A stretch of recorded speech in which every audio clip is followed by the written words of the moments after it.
I'm about to show you an insane skill creation hack, probably one you haven't seen before. If you've ever tried to create a skill from scratch, then you know that the structure of a skill isn't the problem. It's getting your own process out of your head and onto paper or onto a markdown file in this case. It comes down to that tacit knowledge, the things that you know you do, but don't necessarily explain or articulate that you do them. The technique I'm about to show you skips that entirely. So if you watch this video till the end, you'll have a brand new, powerful skill in your back pocket. Let's get into it. So to make this work, it's actually unbelievably simple. All you have to do is screen record yourself doing whatever task it is you're trying to automate or create a skill for. Now, why is recording so helpful?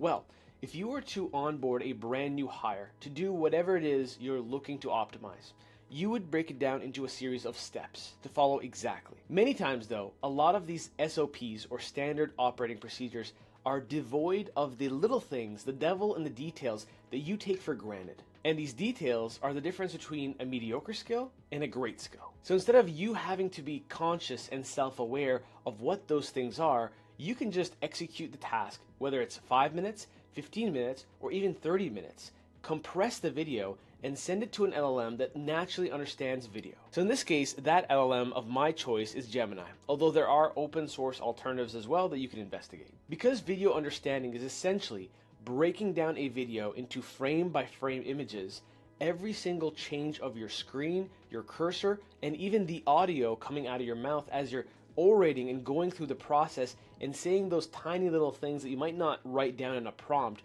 or in a skill, those are liquid gold that are captured by Gemini to create the SOP, and then once you have that SOP, it's much more easy for Claude Code to take that and formulate a skill out of it. So anywhere between 4 or 40 minutes of recording could mean a lifetime of automation for you. Now I'll walk through a very simple use case with you, which is basically just content repurposing.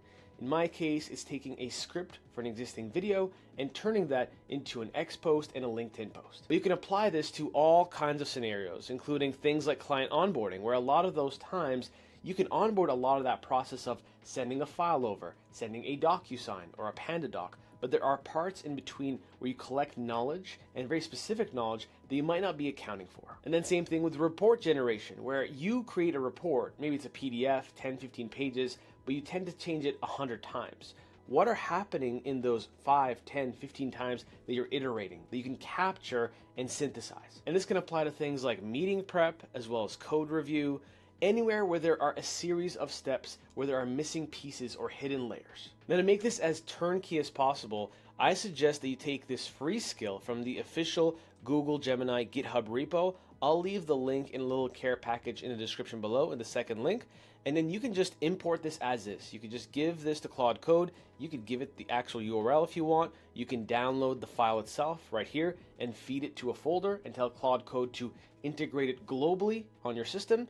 And all you need is a Gemini API key, which if you're not familiar, you just go to aistudio.google.com. Then you go to the dashboard. I'll move my head. We go to the very left-hand side right here on the Get API key. You just take said API key, put it into an environment file or tell Claude Code to do it, and then you should be up and running in no time. Now the thing that makes this skill a non-negotiable in my skill stack is the fact that it captures all the different APIs, endpoints, and functionalities of the Gemini API, which if you're not familiar is probably the richest and the best generalist model. So you get access to not only multimodal understanding, of which we're going to use the video portion today, but you also get text generation, structured output, the ability to use Nano Banana Pro, and they always keep these updated. So whatever the latest and greatest models are, they always flag it right here, so that Claude Code also, by proxy, has access to the names of the models. Once you have the skill installed, you basically have this covered. And all you have to do is this part. Now before recording this video, I recorded a Loom going through a process of taking a transcript, turning it into a LinkedIn post, then roasting Claude on how bad it was, then creating an X post, doing the same, but then I added a little bit of a twist. And this is an example of tacit knowledge. So I'm going to mute myself here to make sure you don't hear any sound, but I'll show you visibly what you'll be able to see. So going through this video, it's essentially me just walking through all the prompts I sent to Claude to take that transcript and basically telling it to rewrite it in different ways for different reasons. So all of this is pretty straightforward, and you could have technically dumped the entire text, thrown it to Claude and say reverse engineer a skill out of it. But what happens when I go and I draw inspiration? So let's say we have a pop-up here. I couldn't have copy pasted this pop-up into the chat. And while I was walking through it, I said, okay, so Claude asked me, do you want a sharp takeaway, a relatable angle, or casual and direct? And then I kind of walked through why I hated the relatable angle in this case, why I hated the first one, and why I'm more of a casual and direct kind of person. But beyond that, if I keep scrolling through, I start going to X and I say, I really like the way Boris Cherny, the one who created Claude Code, writes his longer posts with nuggets, where as he goes through these nuggets, he has comments underneath the post, each of which with its own sub nugget and its own sub image. I want to be able to create an X post based on my YouTube videos where it would lend itself to this style. And then same thing, let's say on LinkedIn. Let's say I admire the very minimalistic human-like or human writing of Ethan Mollick on LinkedIn. I can say I really like the way he writes it and here's why. Versus copy pasting the post and say go do this. Because when you tell a language model go do this, it will do that. And then you end up being mad at language model for doing exactly what you asked it to do. And like I said, in terms of the chat itself, there's nothing too crazy here. You could have recorded yourself after the fact, going through a post-mortem of the conversation, or you could record it while you have the conversation, which I suggest because then you'll hear the things under your breath that could be actual, like I said, liquid gold for the nuances of creating the skill. So now technically we're done this, and all we have to do is just load this into a new folder that has access to the skill to take the file, upload it to the Gemini Video Understanding API, process it, and then go from there. So I'm going to go into Loom. I will download this as is. Now this is a very short and sweet video, so it's only 30 megs. You can't do that much damage on the API, but let's say you took a 30-minute video and it was of higher quality. One big tip I would give you to not spend an arm and a leg on the Gemini API, if you choose to use it, is to ask Claude Code to compress it. Claude Code can use Python functions to actually physically compress it down to turn a 500 meg video into a 100 meg, or ideally a 50 megabyte. The smaller the file, the less you'll pay in API cost. So this is a brand new folder on my desktop called Video Skills, and I created a subfolder that's called Raw Videos. All I'm going to do is open up this Raw Videos folder, and I'm going to paste this latest video. I'm just going to say video 1, just so it's easy for me to tag. And then now I just double check. Do you have access to the Gemini skill? One extra expert tip is if you install the skill, you want to make sure to restart a brand new session of Claude Code, because if you install a skill in the middle of a session, the context is unaware of it. So you're going to have to clear the session, exit it, and create a brand new one so you give Claude Code the chance to auto-inject said skill into the chat. Now that we know we have access to it, I will just do the following.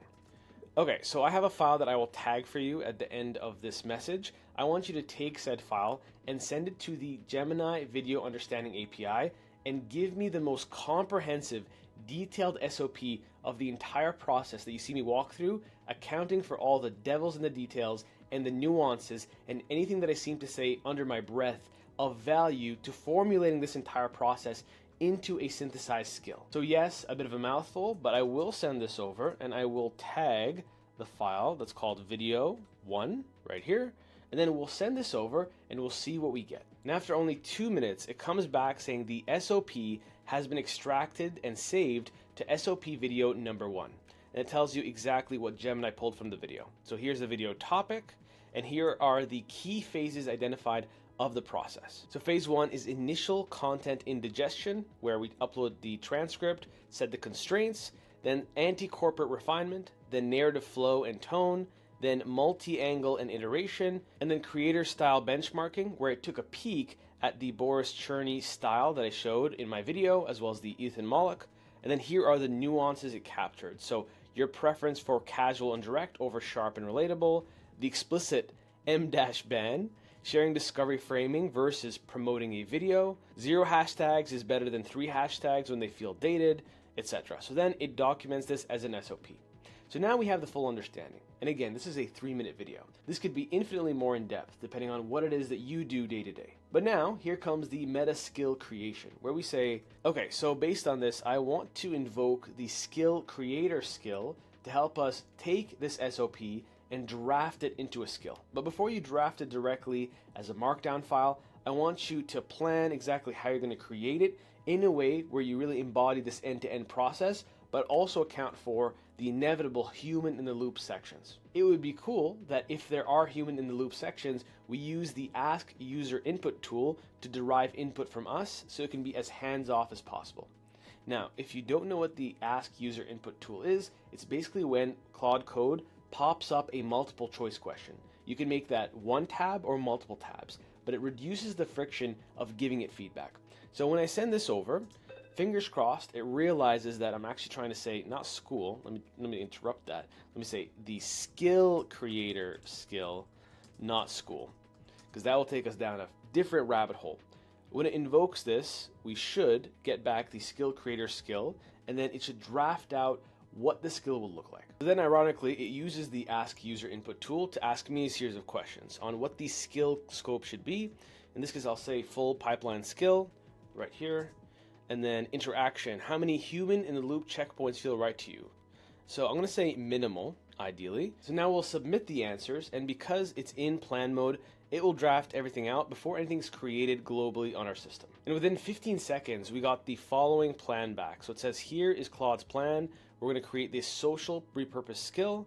Here's the context. Here's the preamble. Here's the structure of the skill. So we'll have the skill MD and then a references section with a style guide. So all of this will reference the dynamic styles of these different creators.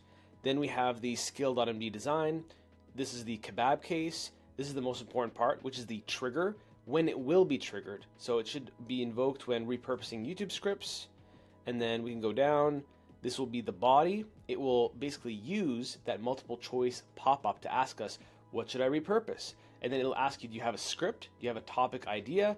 Do you want to use a recent YouTube transcript? And then you can start chaining skills, by the way. If you have a skill that can pull information from elsewhere and feed it in, then that could be, for example, the topic or idea. Let's say you're monitoring the news. Now, assuming you're good with the rest of the plan here, which goes through the auto draft generation, the X angle selection, style polish, the fact that we'd want absolutely no slop and then concise evidence-based information, then these would be the key files it will generate. And then these are the implementation steps. I then let it do that. It allows you to then create this / command, social repurpose. And then once it completes all of this hard work, I like to double check the creation of a skill to make sure it'll be available. So it says this was done. Here's the full skill. It's basically pretty much everything it executed. It tells you exactly what the expected behavior should be.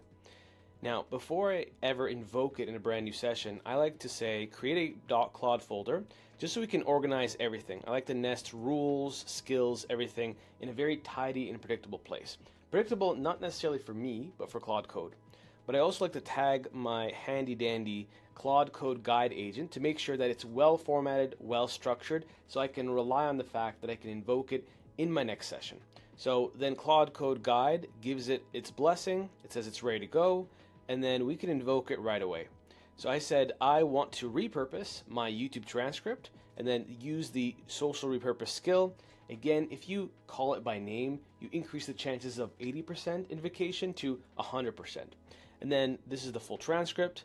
And you can see right here, we start the process of the multiple choice questions. Do you want LinkedIn or do you want X? Then you will keep going down that path that I outlined, and this will make things infinitely easier. And naturally, as you build more trust and you iterate on said skill and make it better, eventually it could run end to end with little to no human in the loop. And that's pretty much it. So I wanted to walk you through this process because I get many questions on how to make a skill better faster. And what could make it better than walking through your exact process you execute end to end with all the little details in between. As usual, I'll make the prompt I showed you to execute this whole process of using the Gemini video understanding, as well as the link to the Gemini skill available to you in the second link in the description below. If you want even more tips, tricks, and exclusive content, then check out the first link in the description below, and maybe I'll see you in my early AI adopters community. And as usual, I'd super appreciate a like and a comment on the video. Helps the reach, helps the channel, and helps me know that you like my stuff. I'll see you in the next one.